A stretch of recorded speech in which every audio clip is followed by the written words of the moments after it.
ഏറ്റവും പ്രിയപ്പെട്ടവനാണ് നന്ദി. ഇന്ന് നാം നിനക്കൊരു വരദാനം നൽകുകയാണ്. നിന്റെ കാതുകളിൽ ഏതൊരു ഭക്തൻ വന്ന് നമ്മോട് പ്രാർത്ഥിച്ചാലും അത് എത്രയും വേഗം നമ്മിൽ വന്നണയുന്നതാണ്.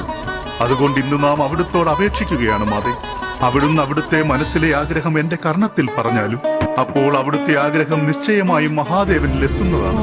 പിന്നെ മഹാദേവൻ അത് പൂർത്തീകരിക്കുകയും ചെയ്യും. ആലദേശമതിലേ വിഭൂതിയും അഗ്നിയായ തിരുനേത്രവും അമ്പിളിക്കല സുശോഭ ചേർന്ന മമ തമ്പുരാന്റെ ശിരഭംഗിയും ചന്ദ്രശേഖര തെളിഞ്ഞു കാണണം അന്തികേ മമ സദാശിവ.